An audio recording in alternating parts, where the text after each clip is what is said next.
So ayan yung kapitbahay natin. Papasok na rin siya. Lagi kami niya nagkakasabay kapag umaga. Maaga din yun umaalis ng bahay niya. So Canadian yung kapitbahay natin. Tapos doon naman sa unit number 1 ay Mexican. Mabait din. Siya yung unang na-meet natin dito nung lumipat kami.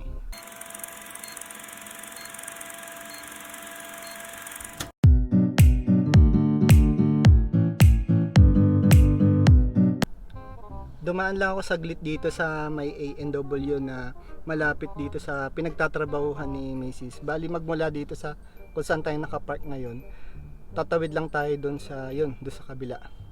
Andun na yung Calgary Auto Mall kung saan nakalocate yung opisina nila Mrs. So yun nga, bili lang ako ng kape, medyo sinisikmura tayo kanina pa. Tapos ayun, puntahan na natin siya. So ayun nga mga guys, nakikita nyo, maganda na naman yung panahon dito sa amin sa Calgary. Kaninang umaga hindi ganito medyo winter yung datingan kaninang umaga, tapos ngayong hapon na yan, ganyan naman ngayon siya, mainit.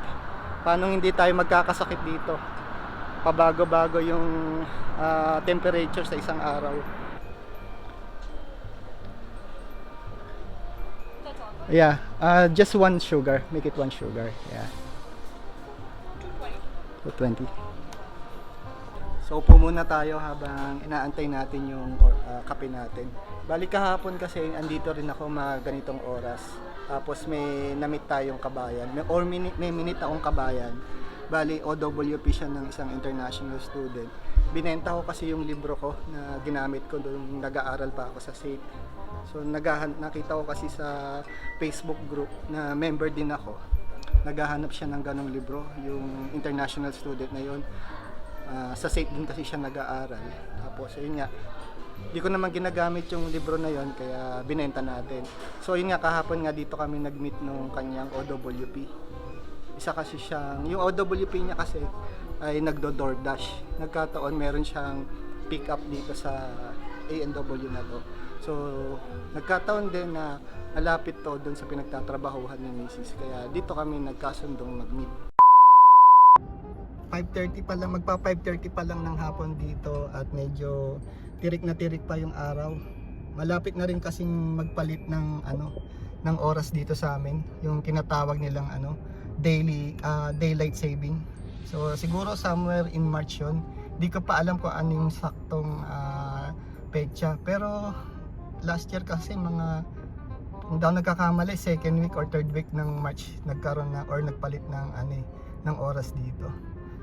Ibig sabihin, yung liwanag medyo malilate siya. Yan. Kahit 10 o'clock na ng gabi, medyo may araw pa. One eternity later. So, tutuloy ko lang yung kwento ko kanina. Ayun nga, bali nagkaroon kami ng oras ni Kabayan, kahit saglit lang na makapagkwentuhan. Bali kinamusta natin kung kamusta yung almost 2 months mong pag-stay dito sa Canada. Yun nga, nabanggit niya, medyo disappointed daw siya. Kasi nga iba yung ine-expect niya. Medyo naging mataas yung expectation niya. Bali kasi sa Dubai kasi or sa UAE, bali ang buhay kasi daw niya or ang buhay nila doon medyo sakto lang, yung hindi naman marangya.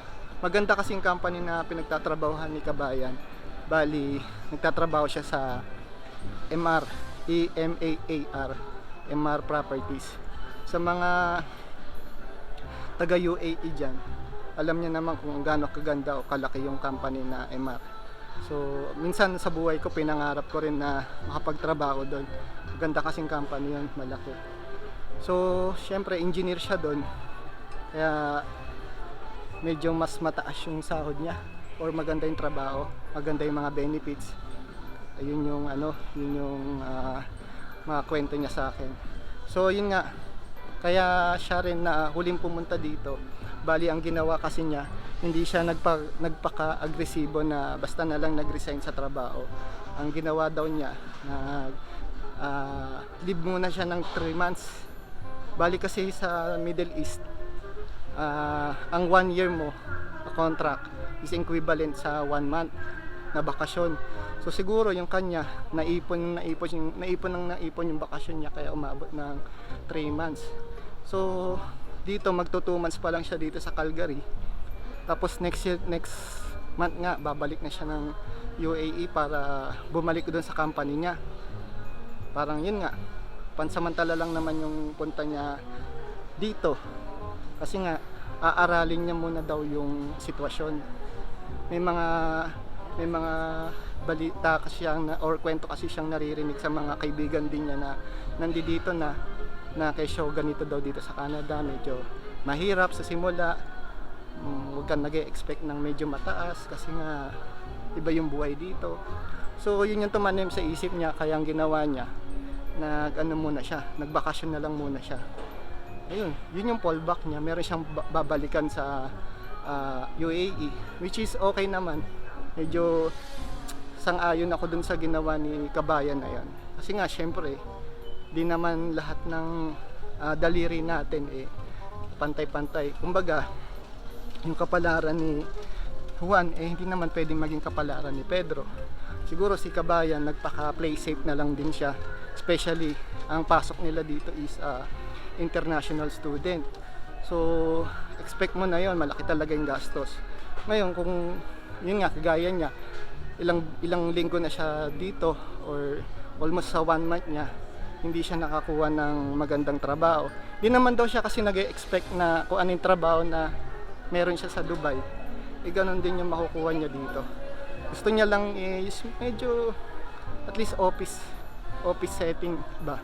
Siyempre pag engineer ka sa Middle East, mostly kasi ng environment na ginagalawan mo is opisina tsaka site lang.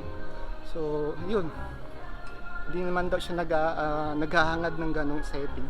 Kumbaga maayos-ayos lang. Kaya nga nauwi siya ngayon sa pagdo-DoorDash kasi nga wala talaga siyang makuha or mahanap na magandang trabaho na sa tingin niya magiging dahilan para mag-stay siya dito ng medyo matagal-tagal at samaan yung kanyang spouse. Siguro yung dating ni kabayan dito nun, mga January kasi yun, mga second week or first week yung kasagsagan ng lamig, yung negative 30 hanggang 40. Siguro na-tsempuhan niya yun. Tapos syempre pag winter dito kasi sa amin sa Calgary dito sa Canada, medyo hindi ganoon kadali humanap ng trabaho. Isa pa, marami kang magiging kakumpetensya dahil sa dami ng pumasok na international student. Syempre hindi lang naman ikaw yung naghahanap ng part-time or ng full-time, marami dyan, sasama mo pa yung mga Canadian. Kaya siguro yun yung naging struggle niya. Kaya isa yun sa pagparamdam sa kanya na medyo disappointed siya.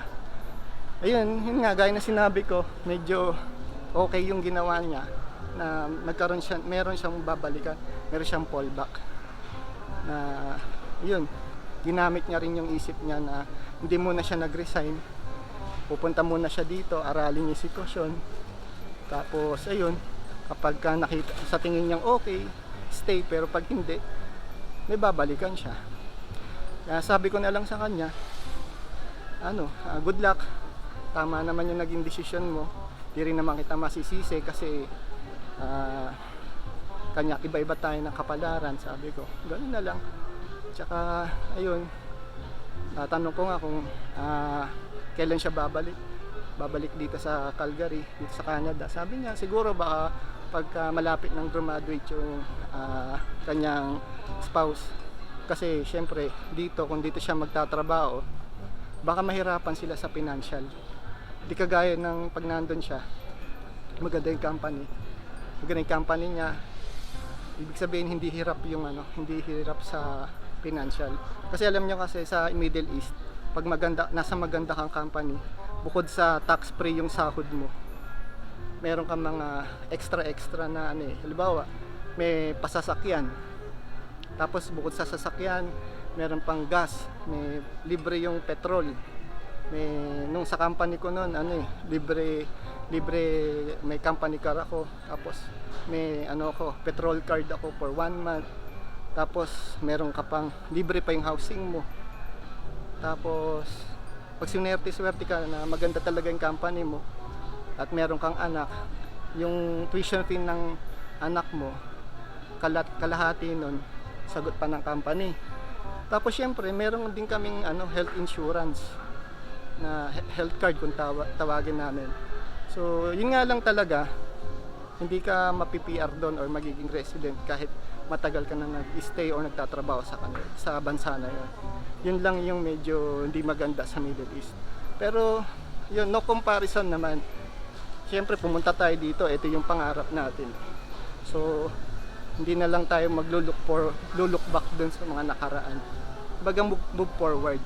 Yun nga lang, siyempre, may mga tao na gaya ni Kabayan na hindi pa handa o hindi pa ready para harapin yung ganitong pagbabago sa buhay. Kaya yun na lang yung napag-usapan namin. Tapos ayun, nagpaalaman na rin kami sa isa't isa. Sabi ko na lang, bigay niya yung contact ko sa asawa niya. Tapos kung merong tanong, kasi syempre hindi naman mahirapan yung asawa niya, architect din yata yun by profession, so kayang-kaya niya yun. So sabi ko na lang, basta pag merong tanong or kung ano man ang kailangan ng kanyang spouse, dito lang tayo para mag-extend ng tulong. So ayun nga, andito kami sa superstore ni Mrs. Konting grocery lang, uuwi na rin.